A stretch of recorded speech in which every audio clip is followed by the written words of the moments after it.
Good morning, everyone, and thank you for being here for one of our monthly webinar series. Just as a reminder, before we get going, be sure to submit any questions you have throughout this presentation into the questions box of your GoToWebinar control panel. Also, you can find today's presentation slides in the handout sections on your control panel as well. With us today, we have Adam Hermson and Bert Mayo with True North Companies, who will be presenting Achieving a Better Insurance Outcome. And with that, I will turn it over to Adam. Thank you, Kenzie. I appreciate the opportunity to speak this morning on a topic that everybody loves to speak about, insurance. Quick background, True North, headquartered in Cedar Rapids, Iowa. We placed about $1 billion last year in insurance premiums, of which 40% was tied to the trucking industry. So it's a big part of what we do. And we appreciate our relationship with the IMTA. Bert, maybe if you want to give a quick background on yourself. Yep, so Bert Mayo, been in the industry a lot longer than I want to think about it, but been doing this for about 30 years. Been over here at True North for almost 10 now. So I'm the safety loss control guy. Spend my time at the motor carriers in the field working with motor carriers all across the country. Thanks for having me. Thanks, Bert. Myself, I've been with the firm for 19 years and work in our national and regional primary practice. So without further ado, we'll jump in. I think first of all, we'll talk a little bit about what's going on in the insurance market today. There's a lot of doom and gloom out there. Some just headlines here, from Transport Topics over the last several months of what's going on in the marketplace and what's causing that. Not a lot of positive things out there, unfortunately. Here's a quick slide, courtesy of the Marsh Global Insurance Market Index that they put out in Q4. We've now hit the point where we've marked 13 quarters in a row where, as a composite, the U.S. insurance market has had rate increases. The silver lining in this, I think, if you notice here, Q4 of 2020 shows that the rate or the steepness of the rate increases has maybe plateaued. So I think it's fair to say that we may see the market starting to tame itself in the way of maybe smaller increases or flat increases relative to last year, but we still expect the market to take rate in 21. Here's a quick slide about what's going on in premium trends by industry class. This is put together by the Market Scout Corp. You can see some sectors of the economy have been hit harder by the insurance industry than others. Transportation continues to be one of the loss leaders, if you will, in terms of where the increased rates are coming, with about 11.5% on average for rate increases in the fourth quarter of 2020. And then this breaks it down by coverage line. So all of the different types of policies that a business may purchase to protect their assets. You can see the different lines of coverage and how those rate increases have impacted that business in 2020. Nothing earth-shattering here. The workers' comp market continues to be pretty stagnant and soft. Who would have thought that after where we were at 10 or 15 years ago with workers' comp? Notably, the auto piece continues to be a large rate increase, and then those carriers that are buying excess coverage, especially the large motor carriers that have a tower, continue to see drastic rate increases in that market.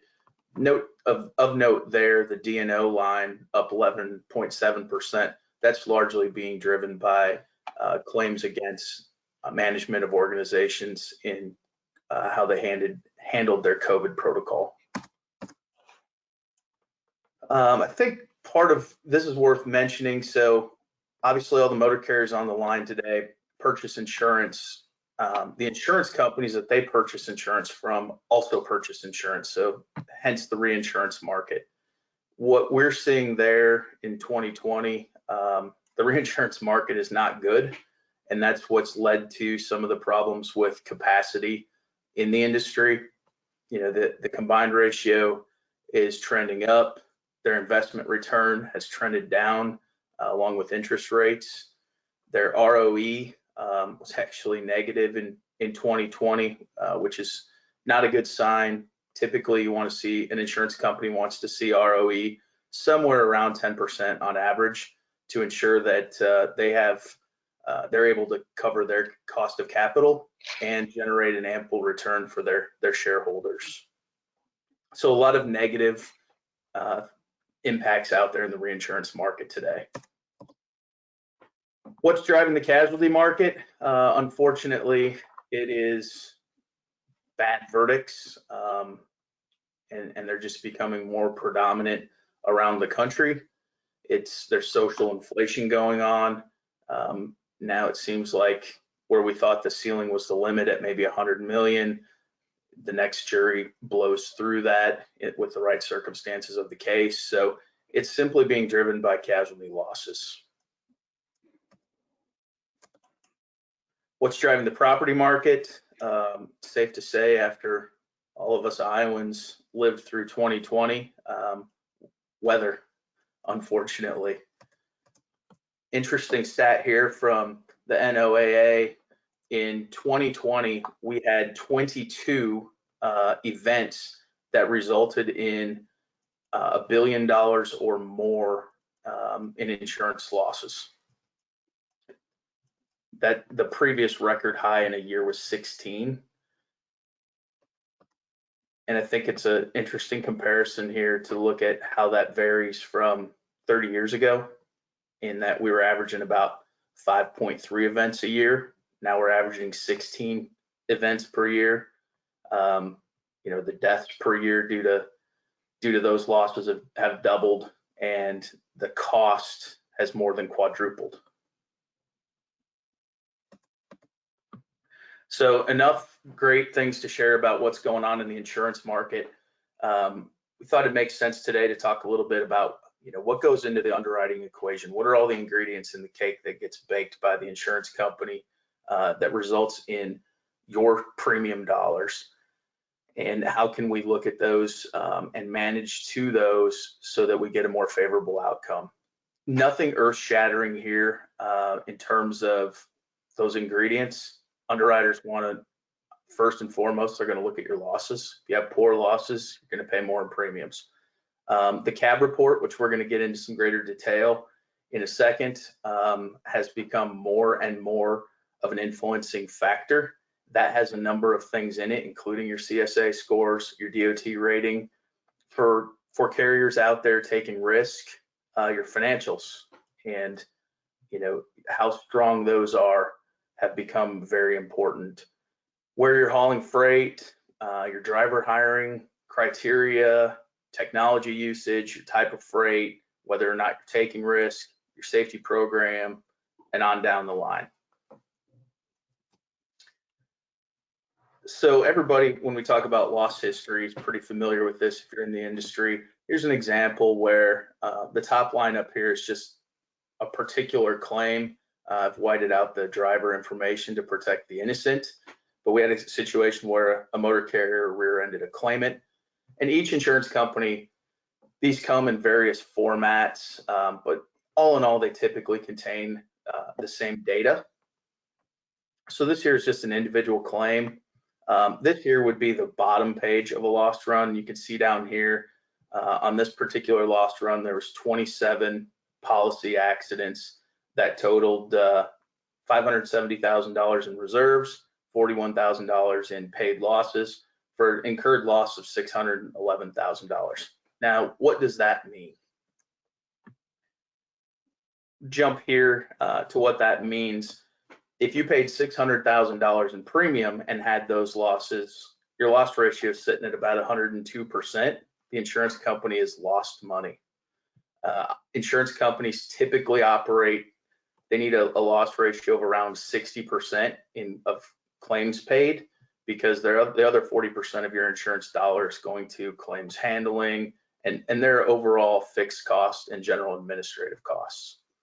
So if we had a $611,000 worth of losses and $1 million in premium, essentially the insurance company breaks even.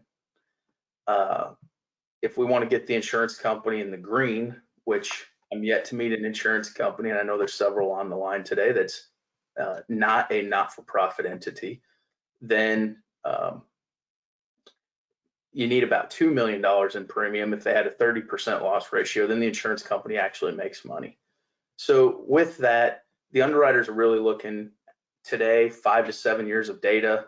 The larger the carrier you are, they're going to want more data.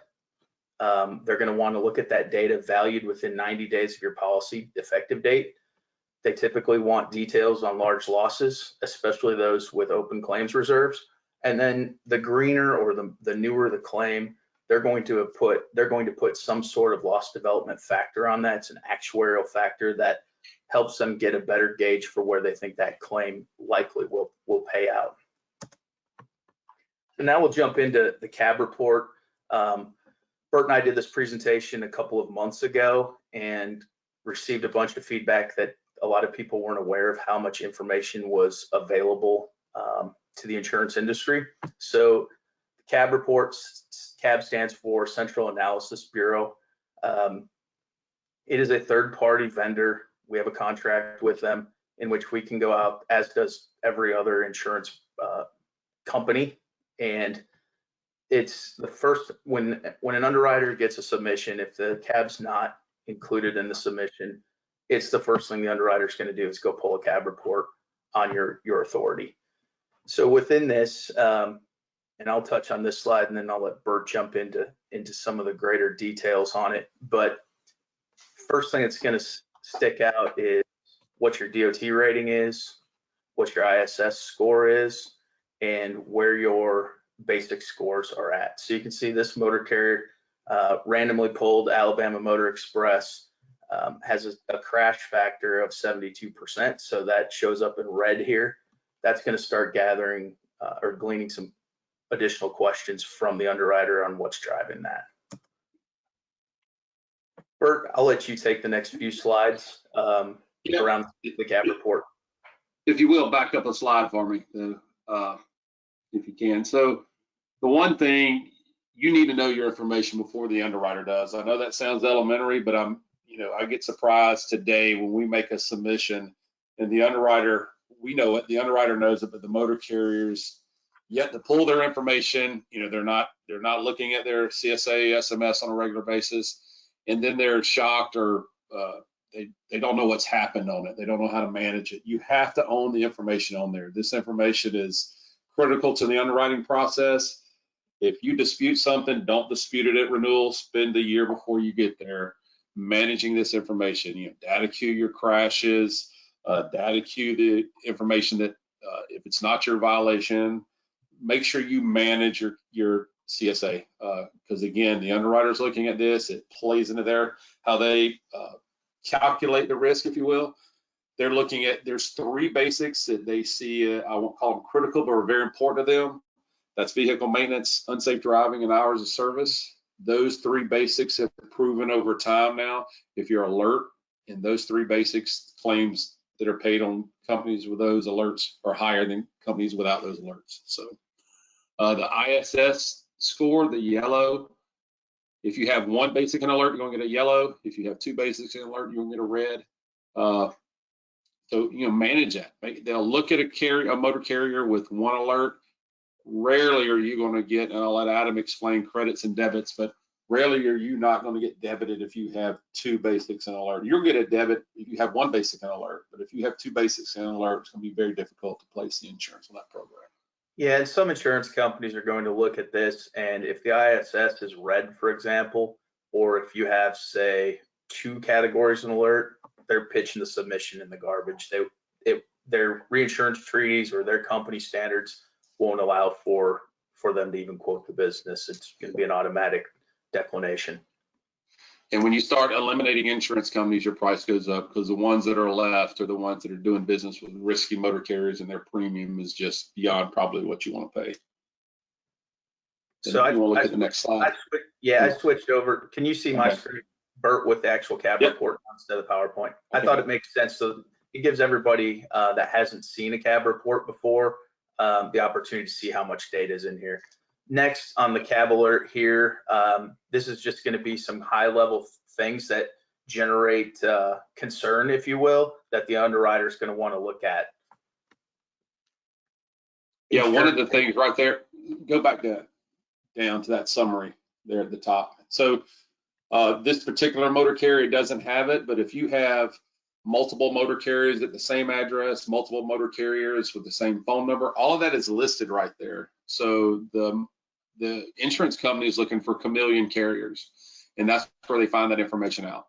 So you notice there, it says phone number registered to one other entity. I think it'll say address is registered to 3 other entities. So that's going to cause the insurance company to raise up their hand or a red flag and say, what are the 3 other entities here? Do we know about them? Is it putting our program at risk? Are they being tied to us in some way? And we have to explain all of that. So anyway, and there's a lot of information as you see on there. So Yeah, they know everything about you. Yep, here's your insurance history based on the filings with FMCSA, which they get from the FMCSA website. This information here is based on your MCS 150, and I think this slide or this portion of it's important. If you submitted, if your broker submitted an equipment list to the insurance carrier and it showed, 100 tractors, and this is at 223, something's not jiving there, and there's going to be questions around that. Likewise with mileage, for example, if you on your application had mileage that was significantly more than what's on the FMCSA or significantly less, it's going to generate questions. And part of the concern there would simply be, is someone not being completely transparent or truthful about the number of trucks and mileage as a means to positively skew CSA scores. Adam, while you're doing that, can you find the map? This is important. We just sat through a thing at Florida Trucking Association last month. Rates are going through the roof, as we all know. In certain states, certain parts of the country have higher or riskier or have higher exposures due to the court systems and the tort issues we find. There's actually a map, but that's perfect. So again, CAB is tracking your roadside violation. Well, CAB is pulling information from CSA, so it's where your roadside violations are happening, and they map the frequency of those violations, or in this case, they run it on a bar chart. So if you tell the insurance company in your submission, no, I don't operate in Alabama, well, this one does because it's Alabama Motor Express, or I don't operate in Florida or Georgia, they know immediately that you do and that there's a problem. Again, know your information, know what they see, and be prepared to discuss it. I always call it own your data and own your outcome. Know this information before they see it, have a story for it, be able to tell what you're doing about it. Trucks that we run through the Southeast, and that was my point earlier about the Florida. I was shocked to hear, because I had not heard this before, that the difference in insurance if you operate as a regional carrier in the state of Florida or the Southeast, Atlanta, Florida, versus a regional carrier in the Midwest, such as Iowa, it's 3 to 4 times high, the premiums are. So understand when you're operating in a high risk area, and make sure you're doing something about it, and they understand the loss control measures you have in place. This here just lays out your out of service violations and accidents. Typically, an underwriter is going to cross-reference the details on the accidents here with your loss data to see if everything's there, especially if there's anything that shows up fatality or injury.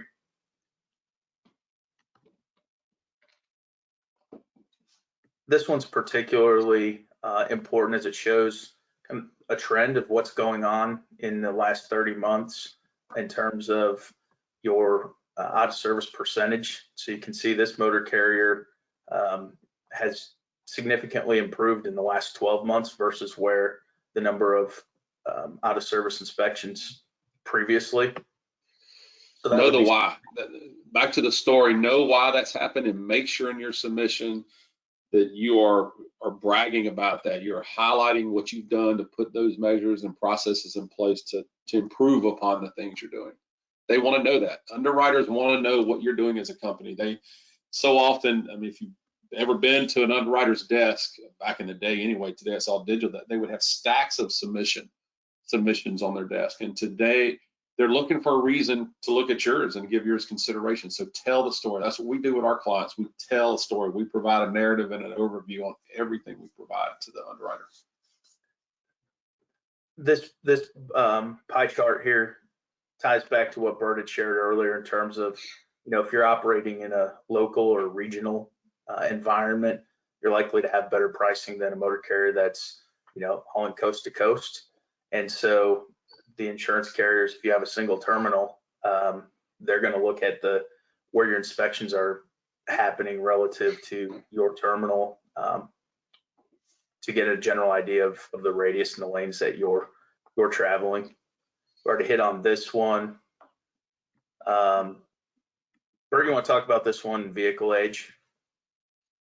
Yeah, so again, they know that newer equipment performs better, so they're looking at to see what your equipment is, what the average age of your equipment is, and because they know the maintenance on that equipment is better if it's newer equipment versus older equipment.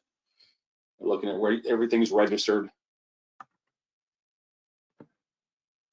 There's not much CAB doesn't tell the underwriter or tell anybody, quite honestly. Think about this also, the plaintiff has access to the same information in case of an event. So here it talks about shippers, all your shippers will be listed, so they're pulling that information right off the inspection. When the inspection is written, the officer is documenting what's on the bill of lading. You see all your CSA, all your violations. Yeah, and I think this one is a page that a lot of underwriters put a lot of weight in when they're reviewing this, because they can drill down and see exactly what your violations were. So if maybe you've got a category that's in purgatory, so to speak, kind of teetering on the threshold, if it's a bunch of more insignificant or minor violations versus if you have, reckless driving, things that are major speeds, etc., that's going to cause an underwriter a lot more angst than if they were minor categories. Bert, you want to talk about vehicle maintenance? That's always an interesting topic. Yeah. So maintenance is if you've got a lot of independent contractors, it could be a struggle. Most company fleets don't struggle with maintenance, but understand back to the age of equipment. They know the newer the truck and the better maintained that truck, the better it operates and the least likelihood of an event. And then, as I mentioned earlier, they also know that motor carriers that are alert in maintenance, their claims are paid out at a higher rate or have a higher total incurred. So focus on your maintenance, stay on top of your daily inspections, stay on top of your drivers doing their DVRs, and just, manage that. And then the other piece of that, of course, is data queue it if you can. You want to keep your maintenance below alert if at all possible. So I'm just going to scroll through this so everybody can get a quick view of here. Show your ISS trends historically. Well, and one thing to note here, this motor carrier here is around 200 power units, and this particular cab is 128 pages. Yep. So it is a very detailed report of all the information that exists publicly collected on roadside inspections on a motor carrier. So the gist of that is, be aware that this information exists and is readily available to folks like us and to insurance companies, and address it head on, so there aren't any surprises.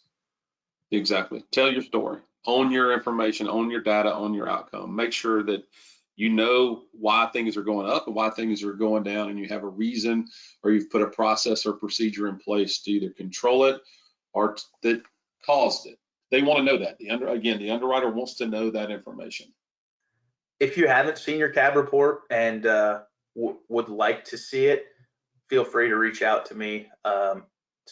It's a piece of information we're able to readily pull, and I think you'd be surprised if you haven't seen one how much information is in there.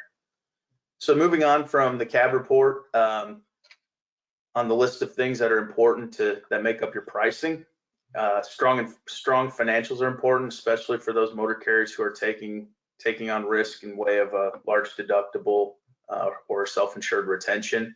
Insurance companies have a credit department that will review your financials. Historically, they'll want an interim if you're falling in the midst of your fiscal year, and if the financials don't look great, the insurance company may even want a pro forma for what the future holds, or statement of cash flows, for example. And all of this is done as a means to evaluate your ability to post collateral, pay your premiums, and if you're taking on risk, pay your deductible when it's due. And the bottom line here is poor financials can be deal breakers. And so I know it's always been kind of the fine art of a lot of motor carriers like to take cash out of the business, and that can come with a little bit of risk if you're not careful on how you do it. I'll let Bert talk about the equipment technology that underwriters take into consideration today. Yeah, so I mean, if we were having this discussion just 2 or 3 years ago, for sure, I mean, what we were looking for best in class, I'll use that term, which I'm not a fan of, but because most motor carriers, this is purely about investment, the ability to make the investment, because we know these things work. There's absolute proof that all this works. But 2 or 3 years ago, it was lane control and adaptive cruise, or smart cruise as we called it. Today, I will tell you without hesitation, it's in-cab recorders or cameras today. 90% of all the motor carriers we're looking at today have cameras. And so the underwriters are looking for that. They know the outcomes based on the cameras. They know the cameras reduce the risk of crash. They know the cameras reduce when you have an incident, they're able to prove if you were not at fault or not. And so underwriters are looking for cameras. If you haven't made the camera decision, start talking with providers. We'll be glad to help you with that if you want some guidance. Start talking with providers and look at cameras. But it absolutely makes a difference. It makes a difference in your outcomes. So it's going to make a difference in what you spend out of pocket. And it's certainly going to make a difference with the insurance and the underwriters. They want to see the best available equipment possible on the risk that they underwrite. Sticking with the theme of technology. Well, that's an important one. I want to, you go through I want to skip the considerations on that.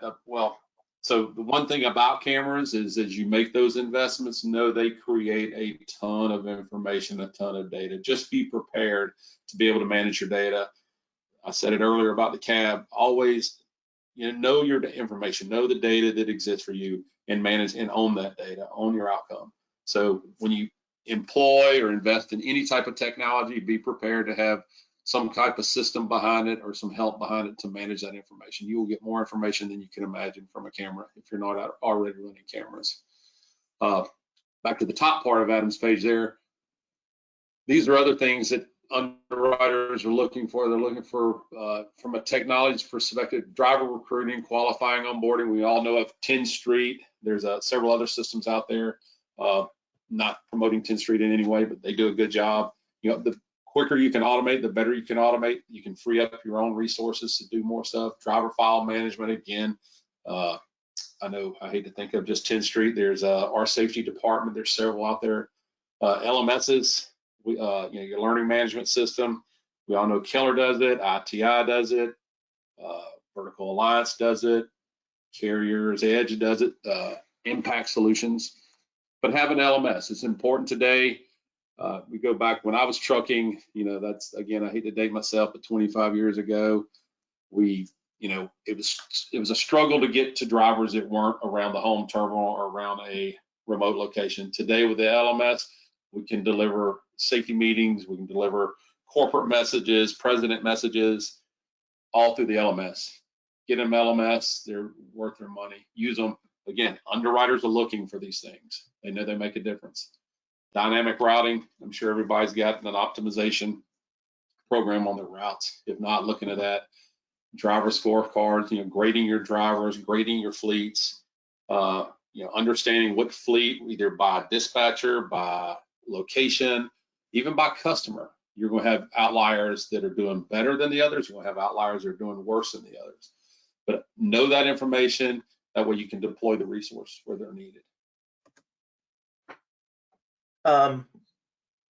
Continuing on with other things that impact your pricing, your operation, what you haul, where you haul it, and et cetera, are an important part.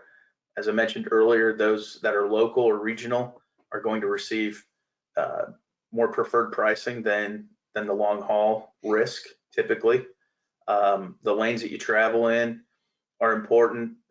The list of places where litigation is becoming unfavorable seems to be growing, but just to mention a few where people may have values a little different than us in Iowa, Southern California, Texas, Louisiana, most of the Northeast, obviously a few hours east of here in Cook County, Illinois, just places where you don't want to have a bad claim. So that gets put into the equation as well.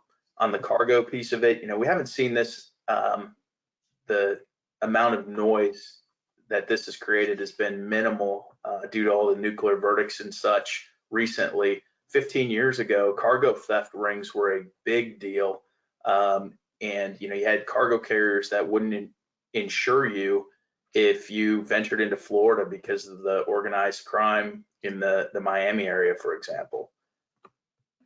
The other things in terms of what you haul, rating, temperature controlled, the potential what you're hauling and the potential it may have for salvage. If you're hauling an implement of sorts, if it gets laid on its side, pretty fair chance that can be fixed or salvaged, versus with Food Safety Act today, pretty much if anything is questionable, it's getting hauled to the dump.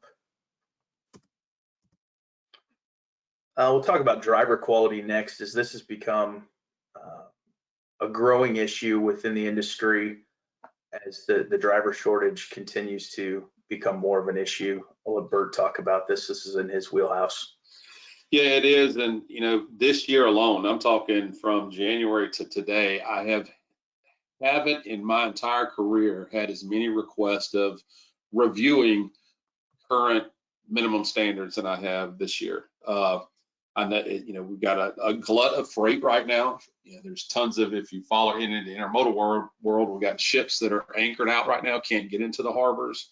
So we've got this backlog of freight, which impacts, dry freight, impacts everything. So that's coming, and nobody has drivers. I heard from a president this morning that he could build 2 more companies if he could just handle the freight that he's having to turn down versus what he's able to haul today. So I know everybody is in a pinch for drivers, but we know what bad drivers do to our fleet. If you've been in the business long enough, you've probably experienced that, tried to experience, lowering your standards. I would always tell you to absolutely hire the best driver you can, the older you can, with the most experience you can. Data, again, proves the younger they are, the more crashes they're going to have. It's typically going to be a lot of your fender benders, parking lot stuff, but they're going to have them. They're going to tear your equipment up. The same with experience. The less experience, the more accidents they're going to have. And then their driving record, the cleaner their record, the worse their record is, the more accidents they're going to have. That's just proven data. But I understand the need to hire new drivers, give them chances. If you're going to do that, work with your broker and then work with your insurance company. Don't do it under the cover of darkness. Make sure you're open about it. You talk to them about it. Most are willing to partner with you, if you will, and help you, but it's got to be a pretty detailed, pretty methodical process. The other thing I would say about that with training programs, if you've been in the business long enough, most of us know that we're going to train them and they're going to leave us within 6 months to a year. I'm not saying you don't train them if you think you can hang on to them, but in my experience, I've never seen training drivers work out all that well. But if you want to do it, your insurance company has loss prevention people. They'll be glad to work with you on developing that program.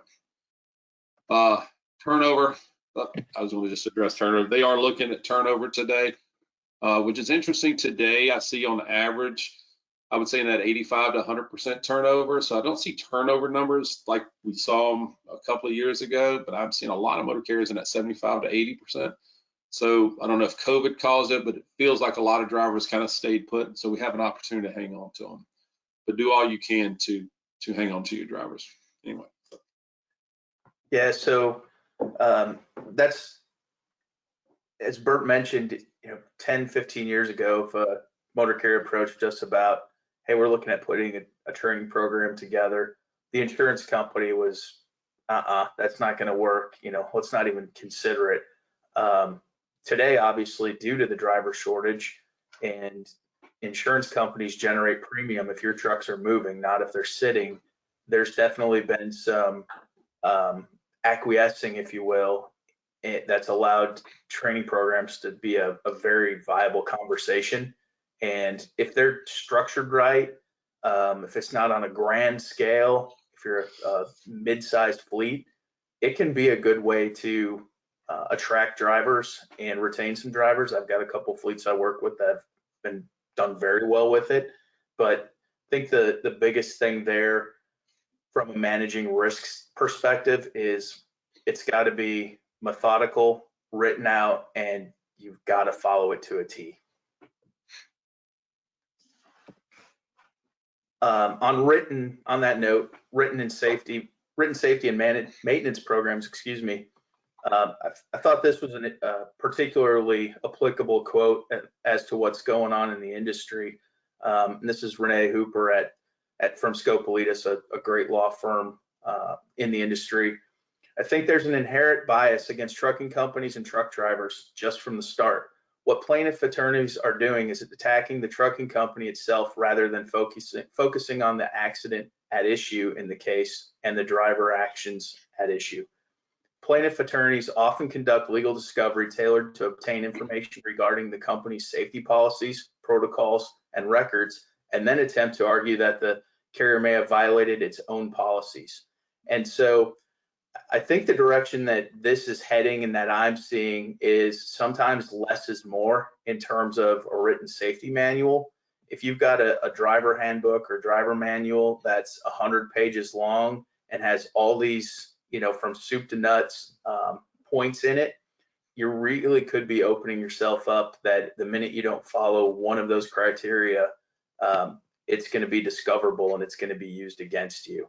And I know that the plaintiffs bar out there, they have this down to a science. They're good at it. It's why there have been the number of nuclear verdicts out there that there are. They've got a team of people. It's a playbook. I think of one in particular. There's a plaintiff's lawyer down in the Atlanta area. Last name's Goldberg, and he'll roll with this type of stuff. And the dollar signs just get bigger on the settlement if there's something incriminating within your organization.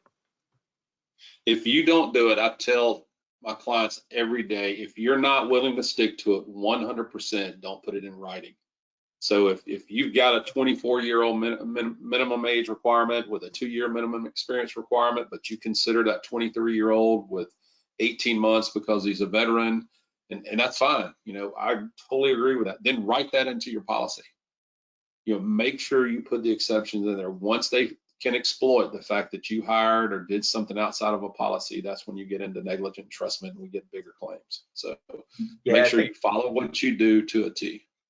One of the nuclear verdicts out of Texas that's pretty famous a few years ago, the driver did nothing wrong, was driving in inclement weather. Someone lost control in the other lane, came across through the median and ran into our driver, and there was fatalities involved. It was $80 or $100 million settlement, but that verdict was reached because of what was in the driver handbook and their written safety policies and procedures and regarding inclement weather, and it was used against them in court. Yeah, I'll say this about nuclear verdicts. From the ones I've read, I haven't read all of them, but most of them, or all the ones I've read, the plaintiff is able to point to some perceived negligence on the motor carrier. So I'm not saying that they're right in any way. I don't support that. All I'm saying is without the negligence or the perceived negligence, they don't get there. So if you can tighten up and button up everything, they won't get there. We've got a multi-fatality right now due to a medical situation. A driver had a massive heart attack across the center line, had a multi-fatality, and we've got a clean medical. We've got a clean medical, 2 years earlier. We've got a clean medical just 6 months prior. He was operating within his hours of service. He was operating within his speed limit.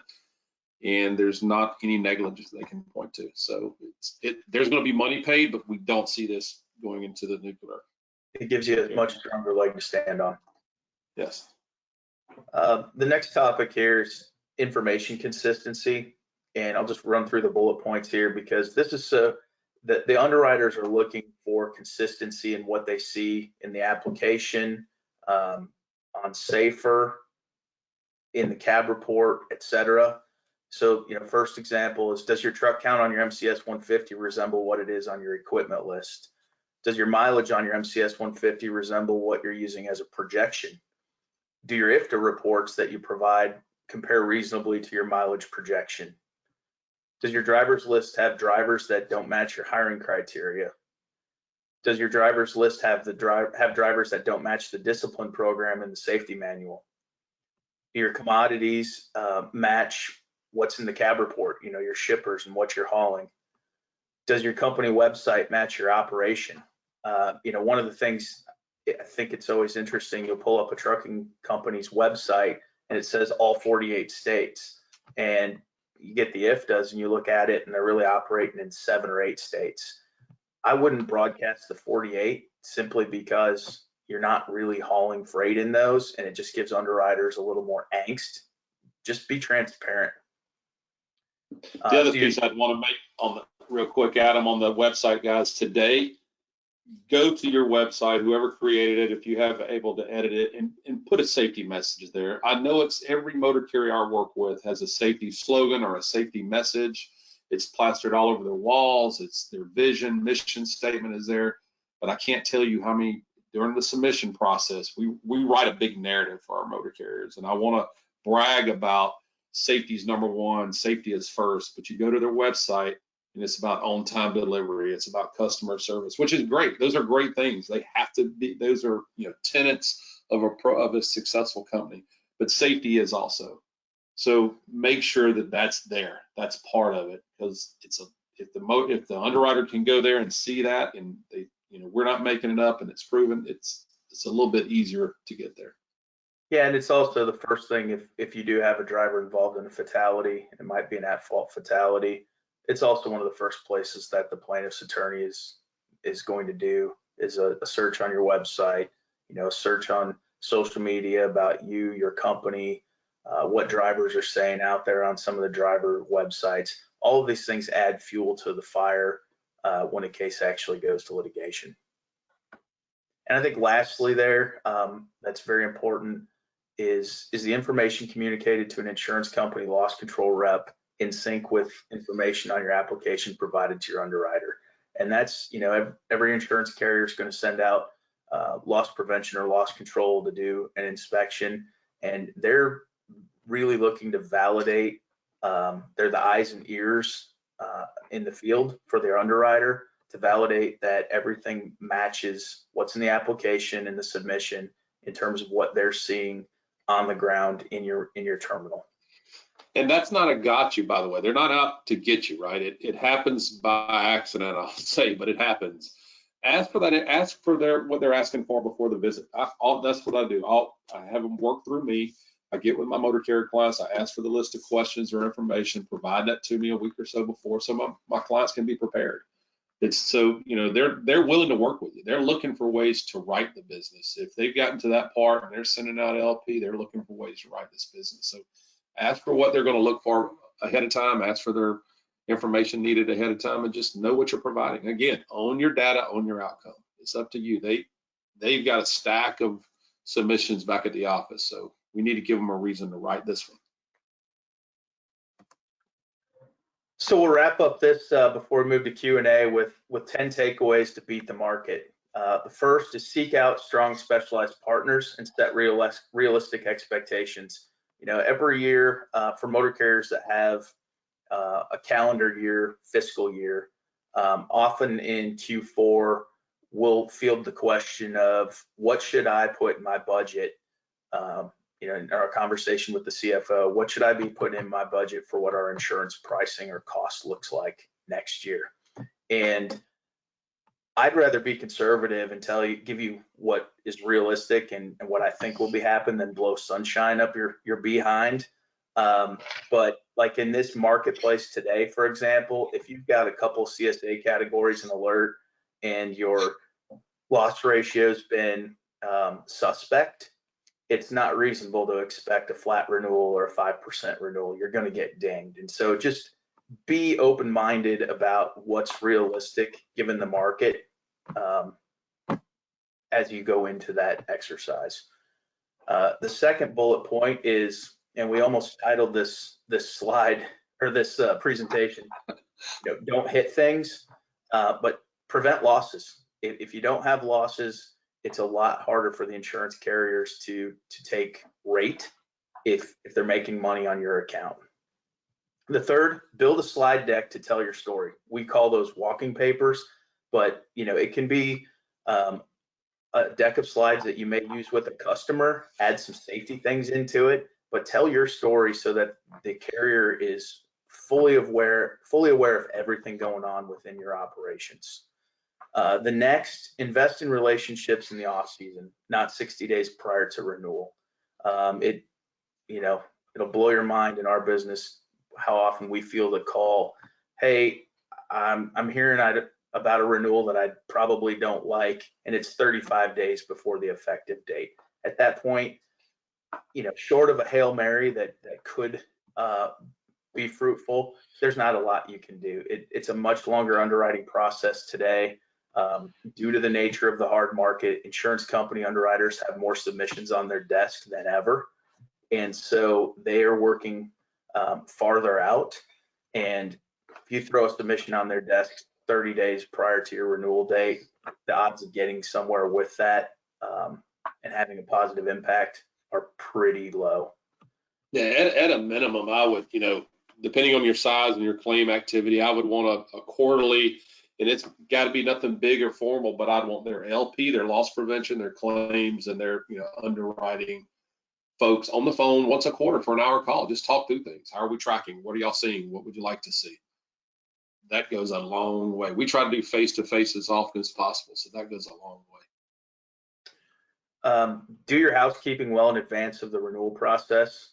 If there are drivers that you were thinking about terminating and you needed an excuse, for example, do that before that driver, that suspect, ends up on a driver's list and submitted to your insurance carrier. There are a lot of things safety related, shop related. A lot of those things can be done, well in advance of the renewal process, so that when you do get into the process, you're not trying to do housekeeping and make terminations and move people out of driving positions, etc., during the course of the renewal. As I mentioned, get out ahead of the renewal. It doesn't have to be an 11th hour fire drill. So, working 120 plus days out is not crazy in today's marketplace. The next one, be mindful of the amount of public information. There are few secrets, and so transparency is the key. The underwriter is going to be aware of if you have CSA categories in alert, if you have a fatality, build your story and address those head on rather than trying to, slip something by somebody. It just doesn't work very well. The next one is focus on total cost of risk and not fixed cost. If you're able, take on risk. And anytime you've got skin in the game, that's going to be a good thing to enhance and encourage you to perform when you take that risk. I think the key around that and the mantra that we like to employ there is look at risk through the lens of financing rather than purchasing. And when you start to look at it as risk as a financing activity rather than a purchasing activity, it'll change the way that you think internally. It'll change the way that you're making investments in technology and in your people when you start to become more risk tolerant. Yeah, take a chance. I mean, it's almost betting on yourself. But if I'm putting cameras in and I've got a solid safety department, solid processes, I'm taking a pretty large retention myself. And even if you're a motor carrier, yeah, even if you're a motor carrier with, 30 or 40, 50 trucks, for example, you don't have to be a big fleet. Maybe it doesn't make sense to take risk on your auto liability program, but there's certainly some costs that can be cut if you've performed well, if you take a higher deductible on your physical damage program or your cargo deductible, or we're seeing some carriers at that size that are choosing to self-insure physical damage rather than trading dollars with the insurance company. And that's something that, we as their broker can help you do the math to see what makes sense and at which point you should begin to assume more risk. And then lastly, as Bert has hit on a couple times today, own your data and own your outcome. It's not reasonable to go into your insurance renewal if you've got a lot of negative factors and blame it on the market. Look in the mirror, ask yourself those tough questions, and start working on things well in advance that you can control as you get into the insurance market negotiation piece. So with that, Kenzie, I'll close it off here, and we'll take questions. Thanks, Adam and Bert. We do have a couple questions here. The first one is, you covered it in our earlier webinar, but can you tell us if the CAB report is available to carriers? So generally, the CAB report is not available to motor carriers. I'm not aware that CAB works with any motor carriers, but it's certainly a document that if you're working with a specialized transportation broker, they likely have a subscription that you could get, or ask your insurance carrier for it. I know there are a couple insurance companies out there that their loss control person will send a quarterly CAB report to the motor carrier, and it's a convenience. There's value in it. It also reminds the motor carrier that the insurance company is watching. Okay, another one we have. I know that you can't predict the future, but do you believe that insurance costs can be better controlled if we could pass legislation to control nuclear verdicts? Yeah, I mean, undoubtedly. Let me just jump in on that, Adam, before you weigh in. So I've just, ATA is heavily involved. I don't know the other states. I think Iowa, IMTA is part of this, but I know several large state associations are now working hard at that. I was just mentioned I was in down in Florida last month, actually, and it's all over tort reform. So the presenter I saw there, he actually works with us.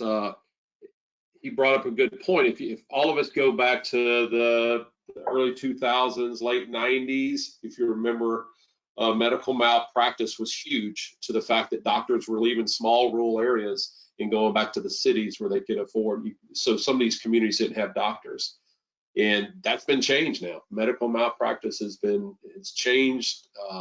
They've got limits. There's 2 years to file in most states. They've capped it out, so it has changed.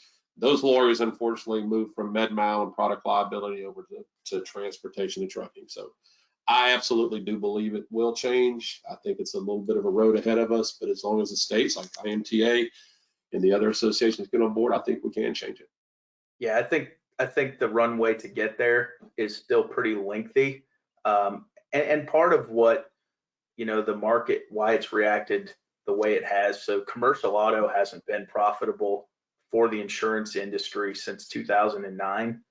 And so some of these rate increases, they're making up for some lost time, if you will. But in the same token, I think that if we can control some of the top end of the verdicts, absolutely, we can control cost.